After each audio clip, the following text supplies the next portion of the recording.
So I want to introduce our next speaker, and this will be the last session before lunch.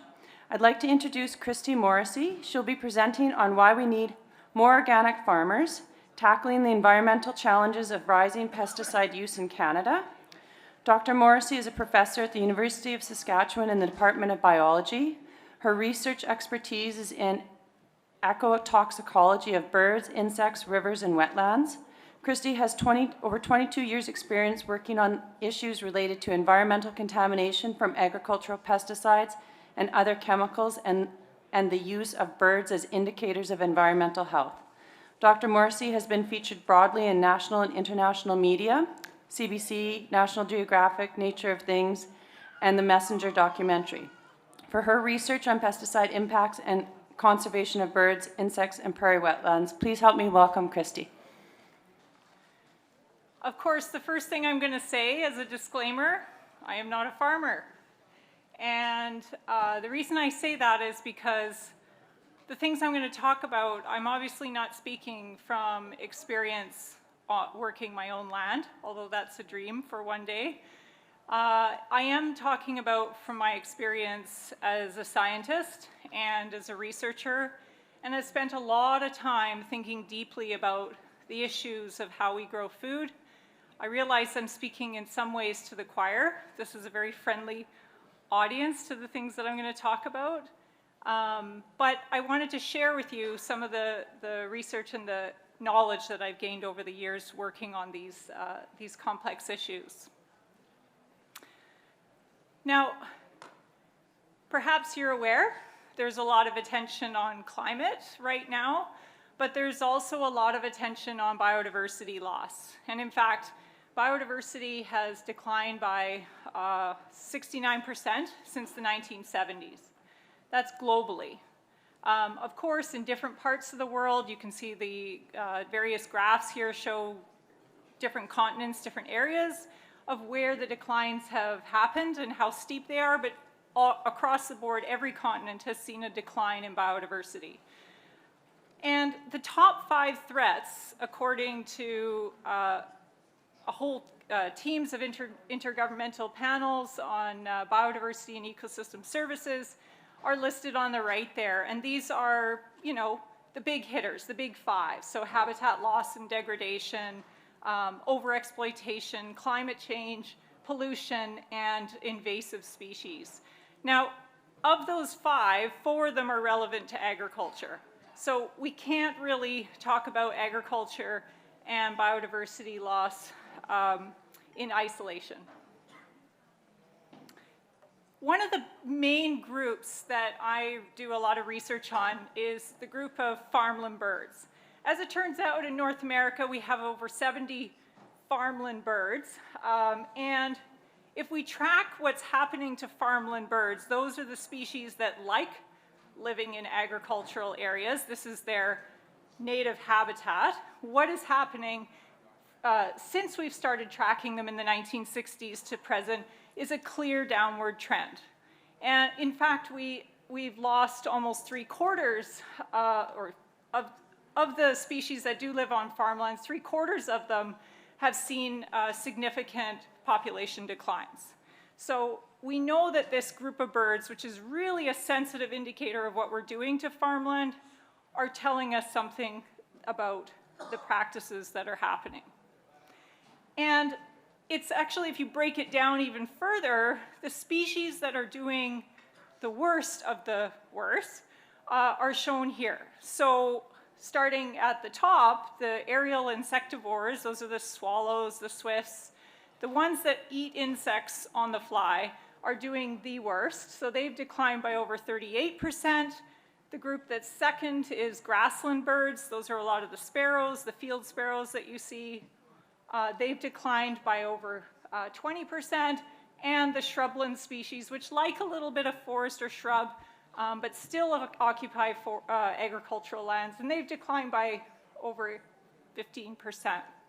And we know that as we talk about, you know, declines of biodiversity, pollution, and indeed pesticides often come up.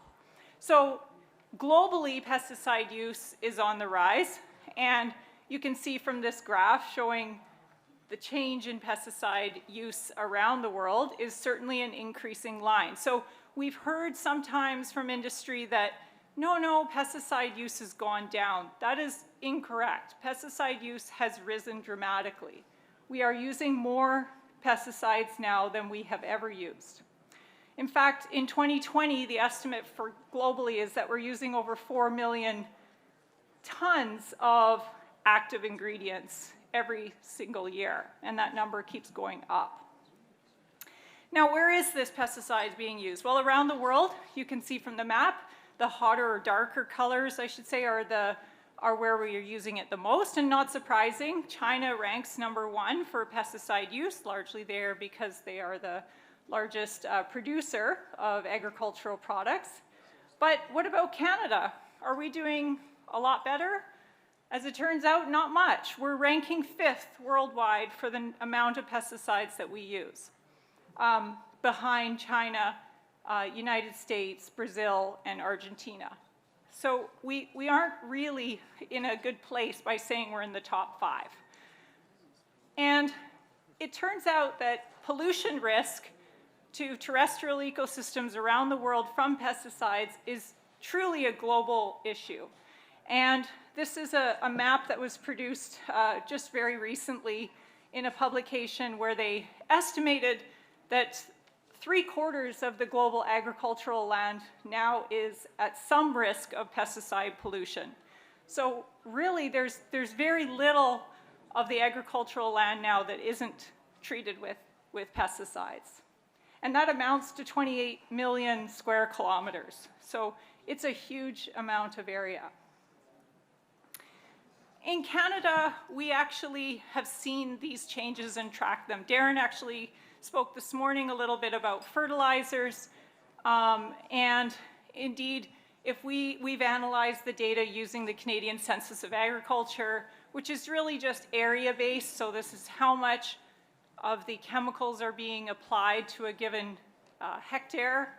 And in Canada, you can see since the 1980s, or well, for fertilizers, we only have data since 1991 to present. You can see there's been an increase in fertilizer application. As it turns out, for the Prairie region, it's about 21% increase. What about herbicides? Well, herbicides, we have data back since the 1980s, going to 2016, from top to bottom, and you can see that there's getting quite a bit more in the prairies. In fact, we estimate conservatively that it's 58% increase in herbicide use just here in the prairies alone. And for fungicides, it's a bit of a whopper. It's actually over 400% increase in fungicide use in the Prairie region. And for insecticides, this is an extremely conservative estimate, doesn't include any seed treatments, so just sprayed insecticides, we actually have a 50% increase in the Prairie region alone. So Canada is, certainly cannot say that we are leaders in terms of sustainable agriculture. We actually have been increasing our agrochemical use dramatically. And one of the kind of reasons why we worry about this, obviously, agrochemicals are critical for growing food, where there's no question. But from a biodiversity standpoint, the concern is that we have a lot of data now that shows that pesticides don't stay right on the crop, that they move into the environment, and when they contaminate novel environments, they don't just kill pests, as the name implies, they do kill a whole range of other things or harm other organisms. So here's a graph of a study that one of my grad students, Andrea Wade, did, looking at pesticide concentrations in prairie wetlands. And she looked at the amount of pesticide in the water and also counted a heck of a lot of bugs in those waters, so aquatic insects, and found a very strong relationship between the amount of pesticides found in those water bodies and a decline in the overall aquatic insect abundance. So why do we care about aquatic bugs? Well, they are the food, the main food for those aerial insectivores. So when we talk about declines of swallows and swifts, those indicators, there is a growing body of evidence that this is linked to a declines in insect abundance. And it's not just happening here, but of course happening around the world. But it's not just single chemicals that are showing up, and it's not just one problem chemical. We actually have done sampling of wetland waters across the prairie region. This was done in fairly recently, 2017 to 2019. We did a huge campaign sampling wetlands across the prairies, something that actually governments haven't been able to do, but my team, small team of a few dedicated students, were able to go out and do this rather effectively.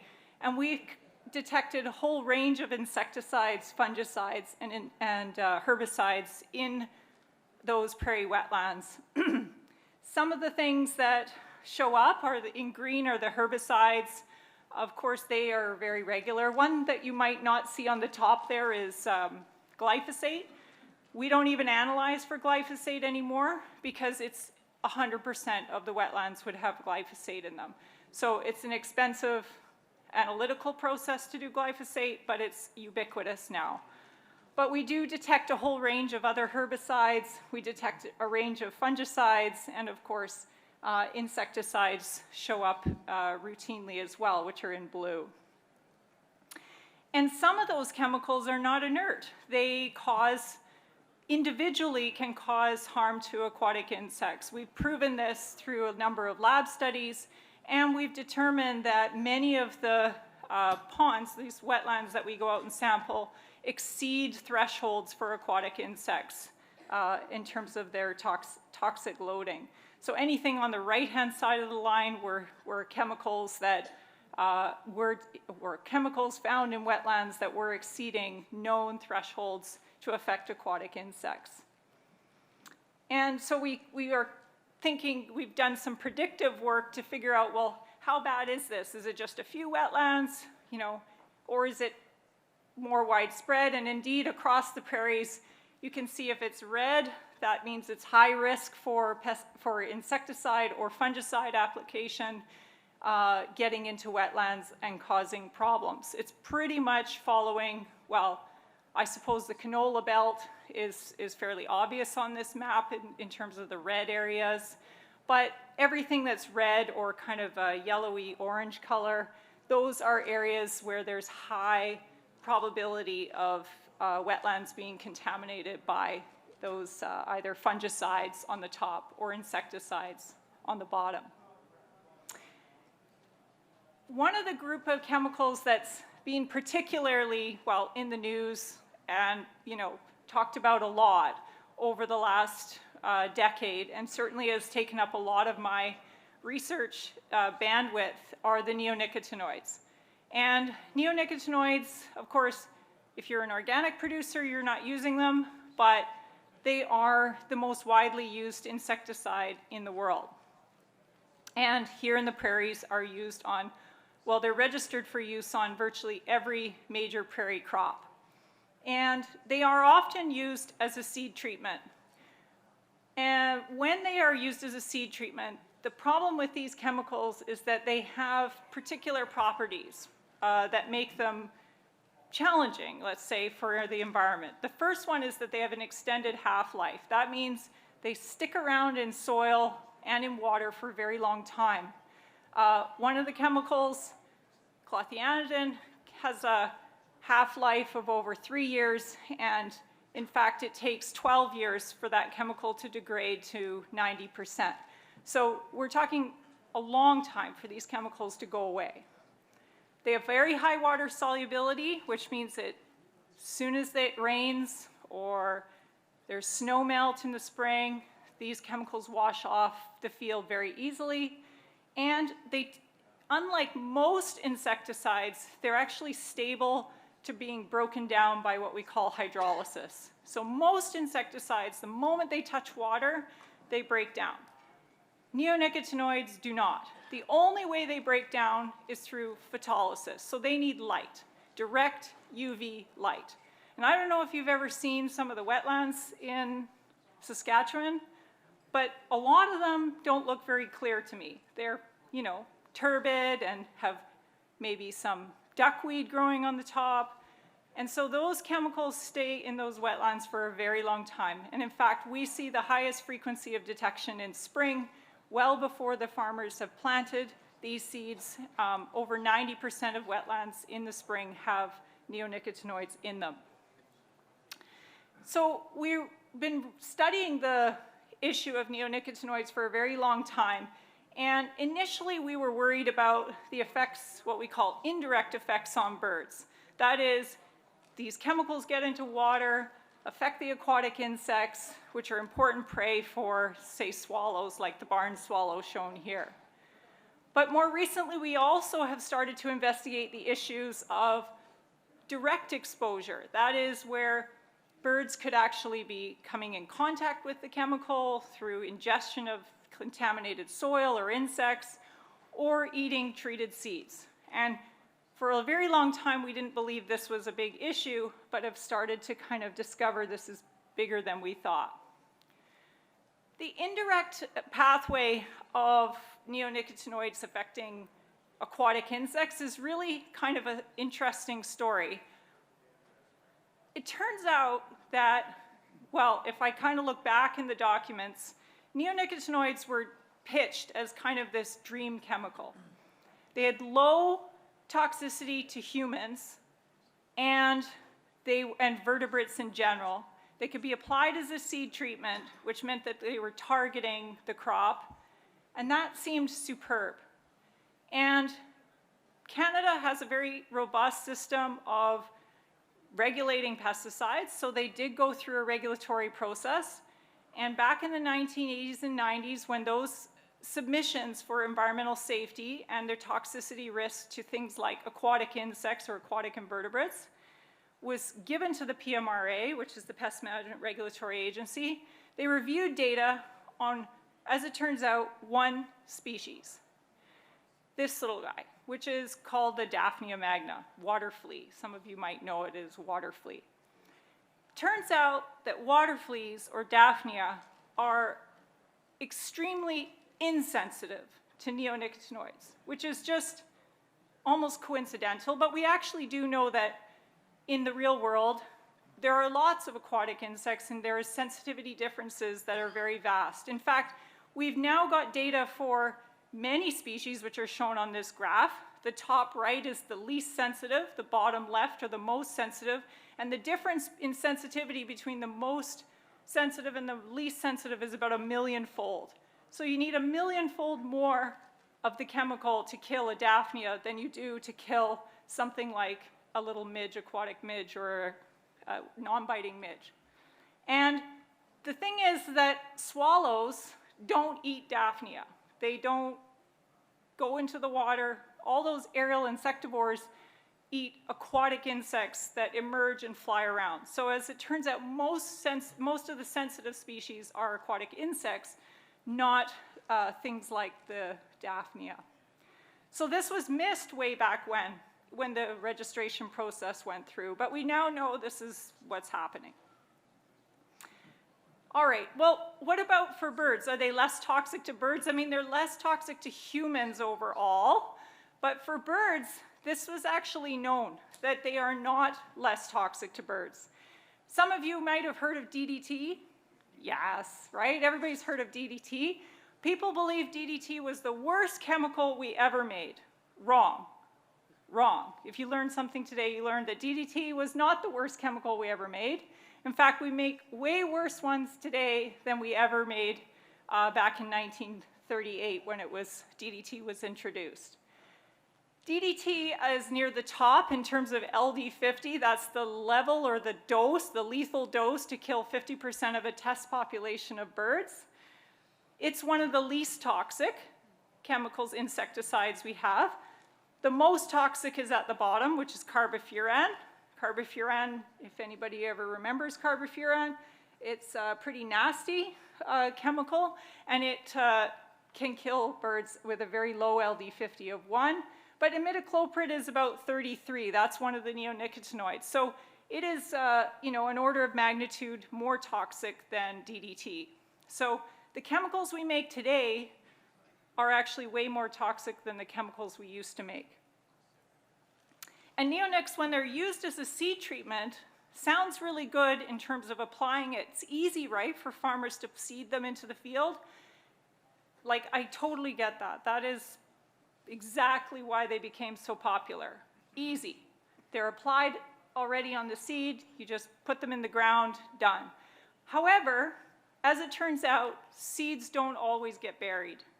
And maybe you've seen this in your neighbors or elsewhere. We've certainly documented it. It's starting now in the research community to be documented that seeds are often exposed on the soil surface. Or they're spilled accidentally. Sometimes they're just the hopper jams as they go around a corner. Some seed gets spilled. And guess what?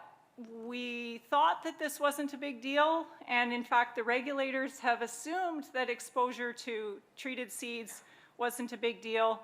But I'm going to just sort of explain to you that this risk is not low. My student, Shuki Ren, has been just started to do a research study on putting out baited cameras over small seed piles, like you can see here in the image.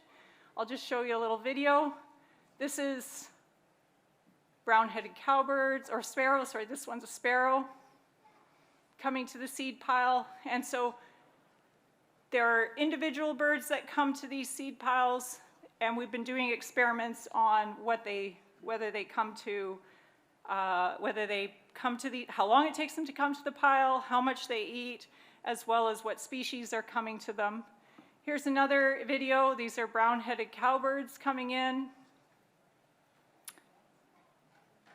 having a little dance, talking to their friends, inviting them over. Look what I found. And it's not just birds. This is a jackrabbit and a little sparrow that's decided to join him.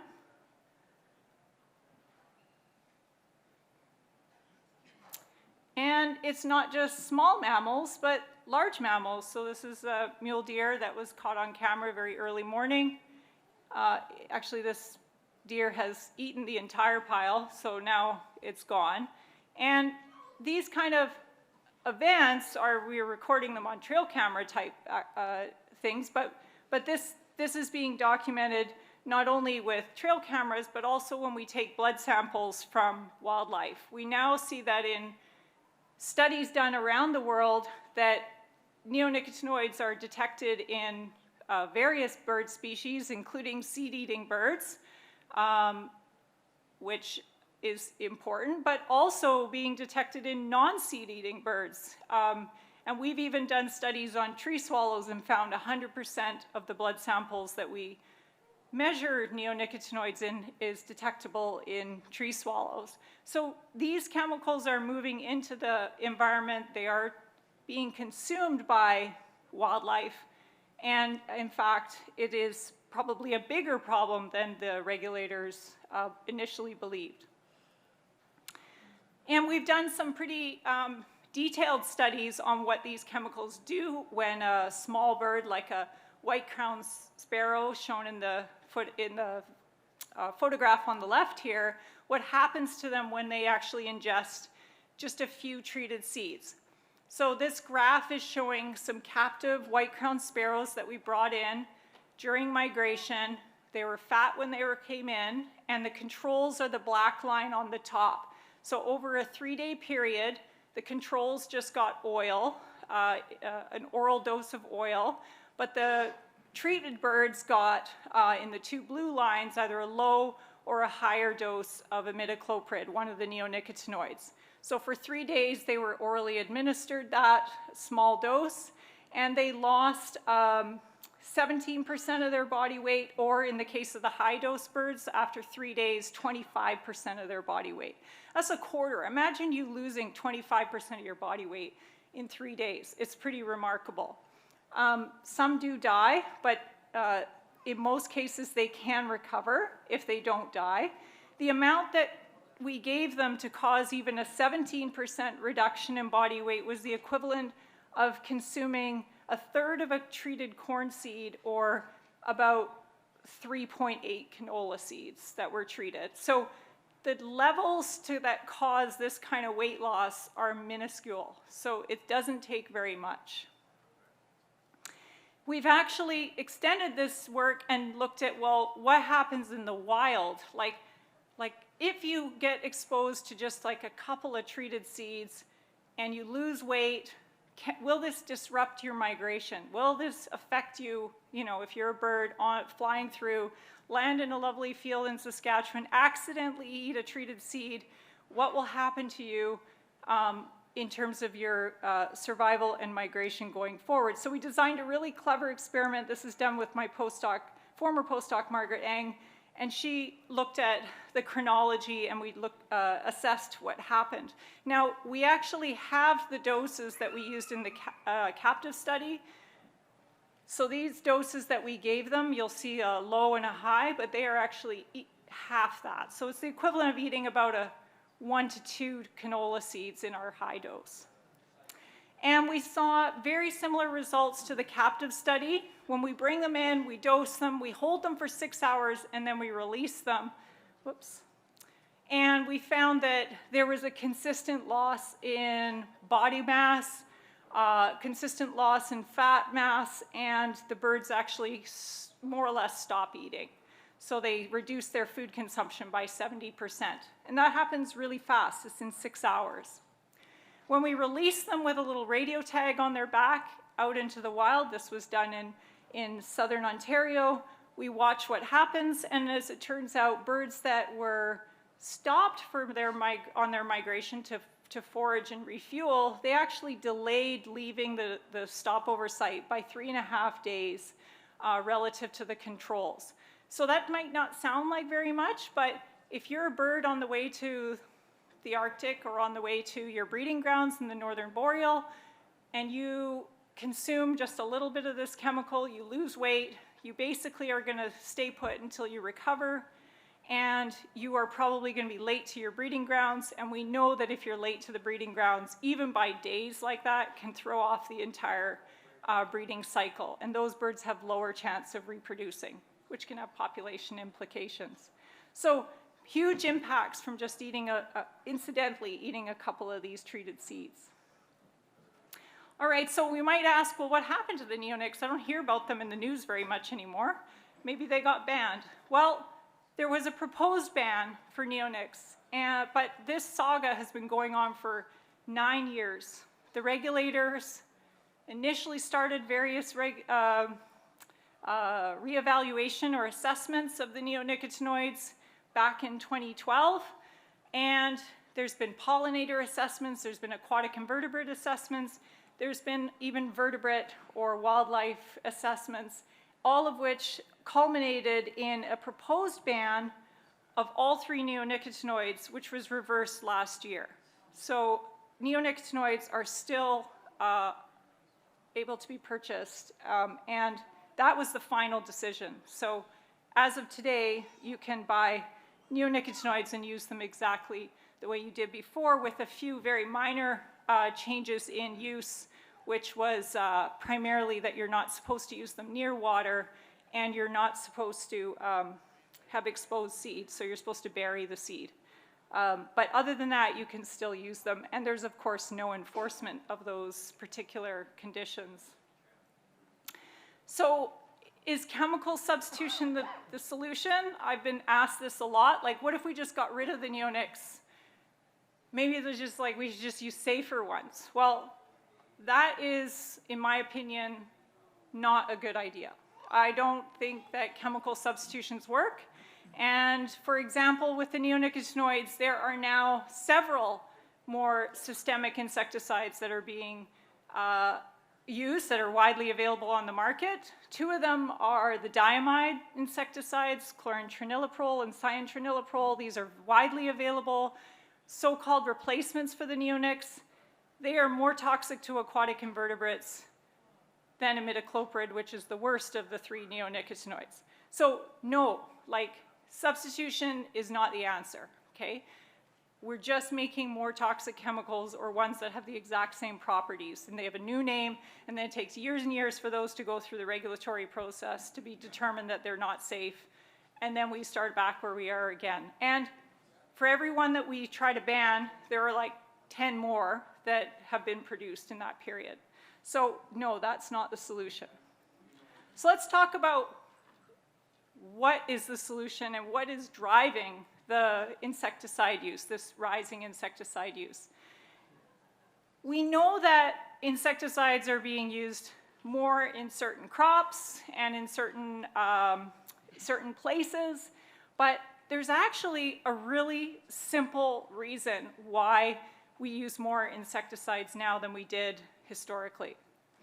It turns out that landscape simplification, and I'm going to explain what that is in a moment, is actually underpinning a lot of our insecticide use. So as we simplify the landscape, we actually are driving more and more insecticides to be used. And this has been found, we've found this for Canada, Canada's 4 agricultural regions, and it's been found in the US as well. So this is common. So what is landscape simplification? It's really simple.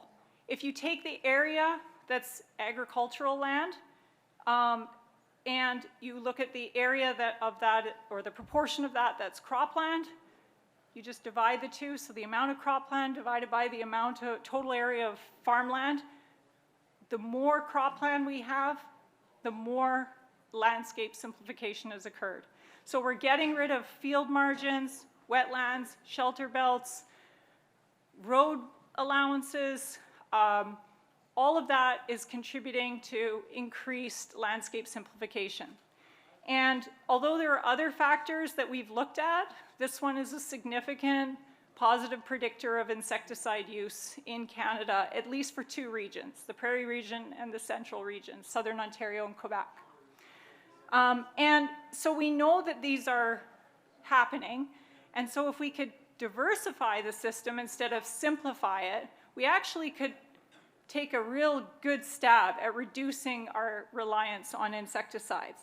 So I'm mostly going to focus now on the solutions that really promote this idea of using biodiversity and working with biodiversity and diversifying the system so that we actually can rely less on those dangerous chemicals. One of the exciting projects that we initiated in this vein about 4 years ago was looking at asking producers who are willing to work with us to convert areas of their fields, their cropland, which are marginal. I'm sure you all have some marginal land, right? Like a little bit. Of course, right? Those saline areas, thin soils, areas that are just like a bit, often near water, so near wetlands. And the trend, as I said, has been to push into those areas and try and grow a crop and use your inputs there. Use of your inputs there may not be efficient. So we asked producers through taking their yield maps, sharing their yield maps with us, to identify the areas of their cropland that were low producing. And we also asked them to choose whether they wanted to convert those areas that are either low producing away from wetlands or close to wetlands, so they could choose their treatment. So on the left is an example of a field here in Saskatchewan where we had the producer plant perennial forages around wetlands, and on the right, another producer planted perennial forages kind of in just a saline area that was low producing. And one of the things that we looked at, not only, we looked at a whole suite of different indicators, but one of the things we looked at was biodiversity in those areas, and at a field level. So we're trying to see, what if you just put a little bit back? As it turns out, most of the producers were converting between 10 to 15% of their field into perennial forage. We have an estimate that is probably upwards of 20% shouldn't really be in crop, but we'll get to that. We then put in these acoustic recording units to measure biodiversity of bird songs, and we put them in the treatment fields, and we put them in some control fields. Those are fields that were neighboring that the producer did not do anything to. He just had a business as usual. So we compared those, and some of the kind of early data is really interesting and exciting. So my postdoc that's working on this, Adam, he described this image, which is a sonogram of the bird calls, as close to art and science like that you can get, and I love that. So I'm just going to play a little clip, and hopefully it's not too loud, of what you can see in this image.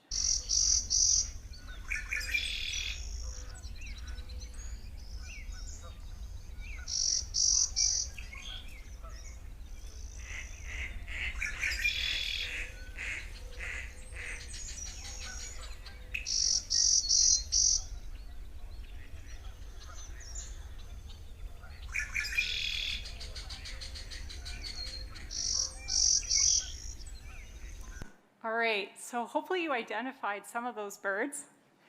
Yeah, maybe some of them sound familiar, but you can actually see what's on this sonogram because the y-axis is actually the frequency or the pitch, and on the x-axis is time, and the heat or the color or the heat map is kind of what we call the x-axis, and this is really essentially the loudness, right? How loud it is. And so you can hear some really obvious ones like the clay-colored sparrow and red-winged blackbird, but there's a few others in there like mourning dove and mallards and Canada geese and a few others that I haven't labeled because it would get really messy. But they're all talking over top of each other. And these are the kind of diversity that we're hearing in these just little perennial patches that are in the middle of crop fields, productive crop fields. Whoops. It doesn't want to go, it wants to come back, those birds, right? And when we analyze the data, we actually find that lots of things impact the overall biodiversity, the sound or the acoustic biodiversity. One of them, of course, is treatment. And as it turns out, the control fields have lower acoustic biodiversity than our treatment fields, the ones that have the perennial forage patches. So we know that even planting or just restoring some of these small patches can have an impact on improving biodiversity. So that's really encouraging. And this happens very fast. As you can see on the left graph, the year matters. So in the first year that they plant them, the biodiversity is more or less the same, but it improves over time. So even within 1 to 2 years after planting, you can see a dramatic increase in the amount of biodiversity those areas have. So if you are planting forages in your crop fields or around them, you are helping biodiversity. Now you might ask, well, did they get lower yields or lower profits? The answer is no.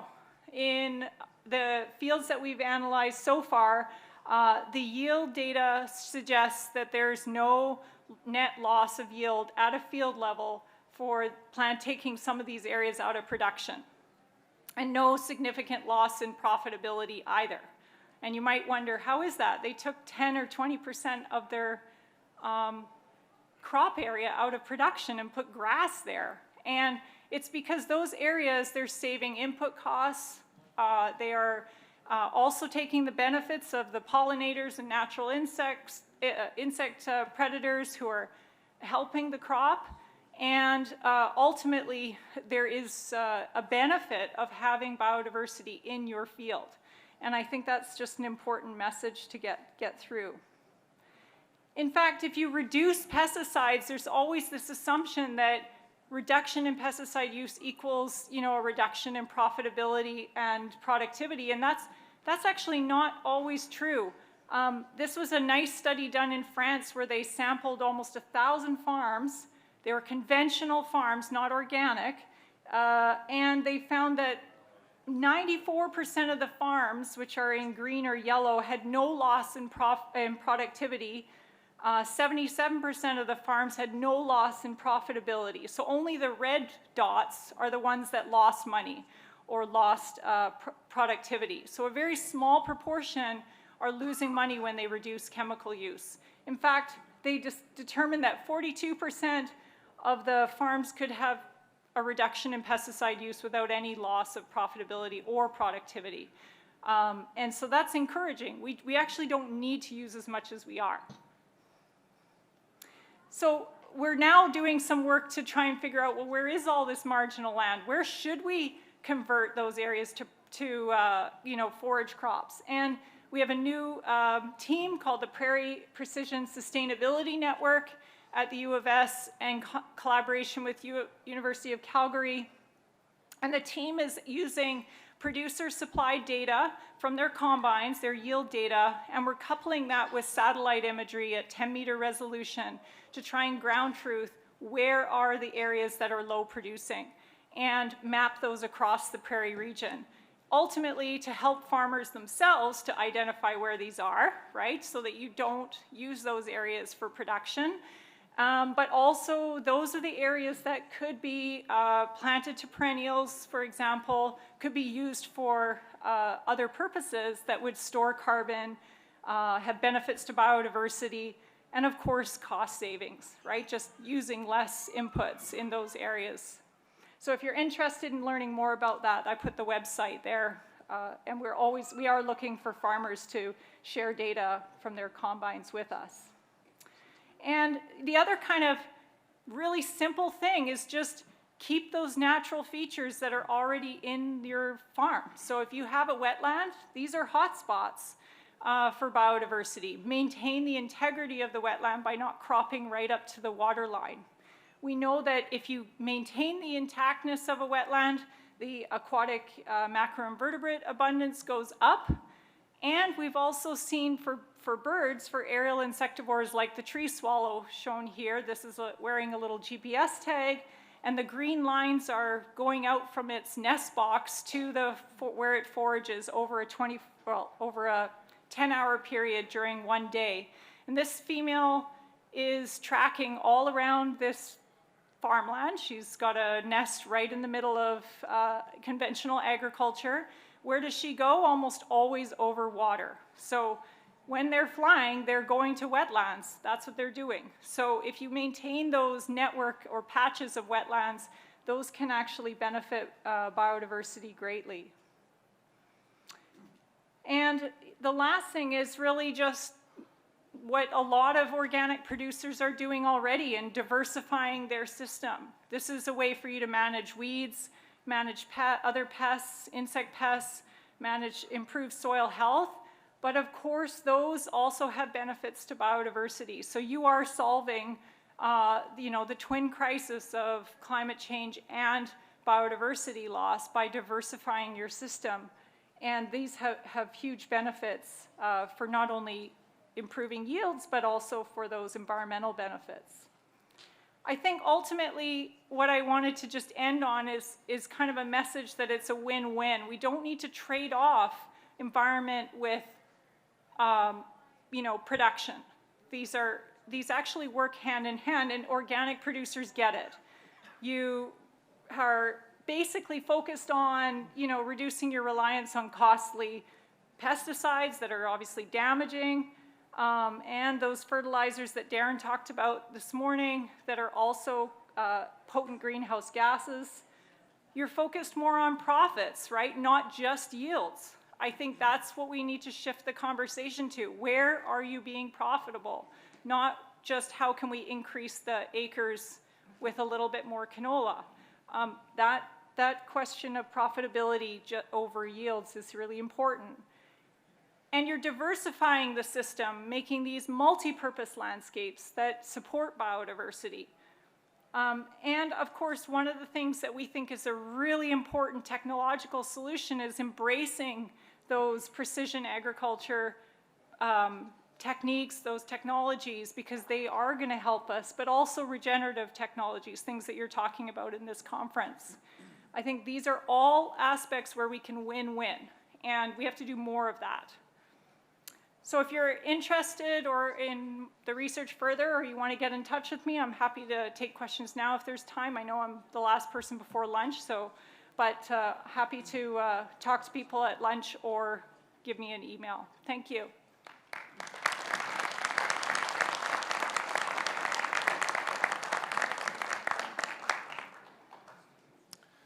Yeah, I had a question. Great talk, thank you. Sorry, I Yeah, can't sorry, I'm really here. see you, yeah. So, yeah, just from an organic farming perspective, in terms of these indicator species and so on, do you see, is organic farming making a difference in some spaces where you see, if you're comparing organic to a side-by-side conventional maybe, Yeah. that the organic farm can act as a refuge in a meaningful way? Yeah, there isn't a lot of local data, partly because, as you know, organic makes up a small percentage, and most of the wildlife studies that we work on, like birds, I always say they have wings, and they use them.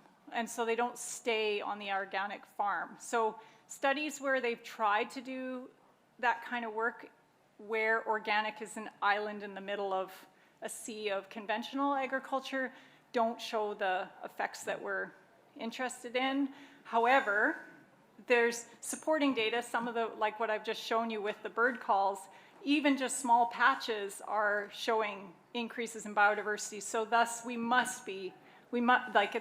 islands must be important. So I definitely think that they are, key to having a higher biodiversity. Just the same as having areas that, for example, are, pasture or grazing land. Many organic producers have those on their land because they have both crop and livestock. And so those two are hugely beneficial to biodiversity. So we know that for certainty. Thanks. Good question, thank you. Yeah.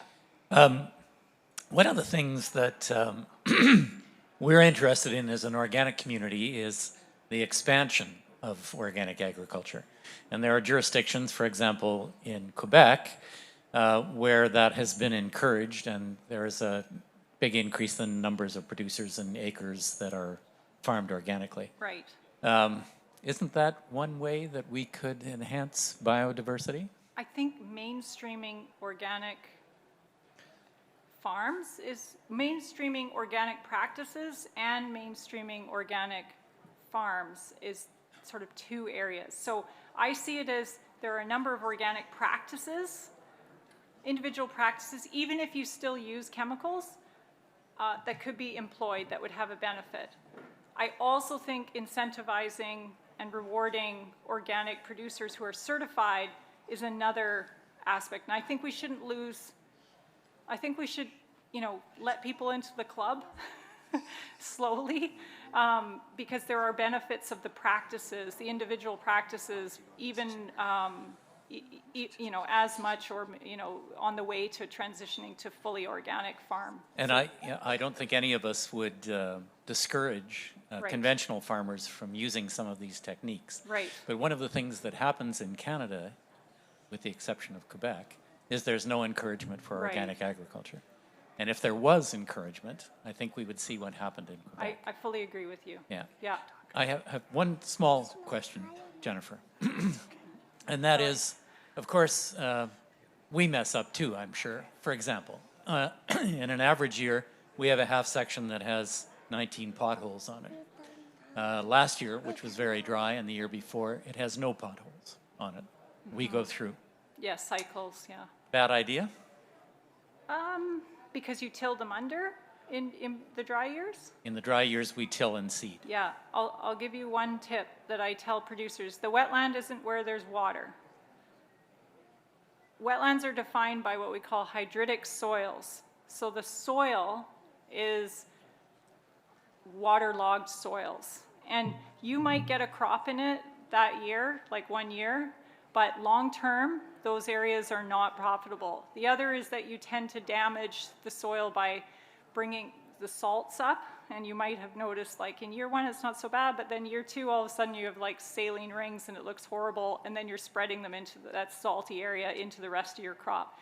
So we've been trying to encourage producers, especially with that PPSN, the Network for Prairie Precision Sustainability Network, to identify those consistent low-yielding areas, which usually are the sometimes waterlogged soils, sometimes wet areas across multi-year. So not to chase the water line, but rather to go, this area is wet, say 50% of the time, and we shouldn't use it, and use it for another purpose. Yeah, thanks for that. Oops. Sure. Sure. Oh, you've got a whole gang. Yeah. Everyone's excited to go up to the Good, microscope. good. Yeah, I like the hard questions from the youngsters. Thanks for your presentation. Very well done.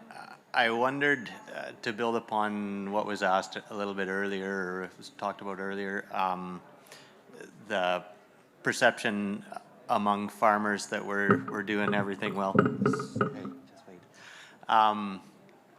Do you feel like is the Western producer picking up on the research that you're doing? We always hear that we're using less chemical because of these seed treatments and things of that nature, and so for that reason, this is all going very well, which flies in the face of the numbers that you presented. Yeah, it's not data, right? Right. I guess because I'm a scientist, I live by the data, right? Instead of just what hearsay. But you're right. Are they picking it up? Yeah, sometimes. Robert Arnarson, he's a reporter that picks it up. Sometimes they do. But I think there's probably, like, the information isn't getting out enough to the people that could use it. Yeah. But thank you for that question. Okay, this is the last one. Thanks. Well, I'll be really quick. Thanks for Okay. the presentation. The data you presented on the neonics seemed very persuasive and compelling to me. And it's troubling to me that the PMRA deemed this to still be a safe chemical to use. So is that review process ongoing, or is it done? No, it's done. If you're interested, I did submit a notice of objection to the PMRA on the decision for imidacloprid, which is one of the neonics, with a 20-page defense of why they were wrong. So that review of that notice of objection is underway, but no, it's a final decision, and I can tell you the reason it was decided the way it was because I've seen the documents. I had to go and order a reading room to get these secret documents that are industry trade secrets and so on, and I've seen the reason why the decision ended up the way it was is largely due to industry interference in the process. I don't even know how to hide that. It's extremely clear, and if you want to have a conversation about it at lunch, I'm more than happy to tell you the multiple lines of evidence that I presented in the notice of objection that highlight how the data was manipulated or they swayed that decision, which is a shame but there is, I have to say, a plug for PMRA is they're aware of these problems and that industry has a large seat at the table in regulation of agrochemicals, and they are changing that to become more transparent and to invite experts like myself to review and to advise on decisions so that we don't get into the mess that we're in right now. And so they are transforming the system in PMRA to improve that, because historically that has been the challenge. But yeah, thanks for the question. Okay, thank you.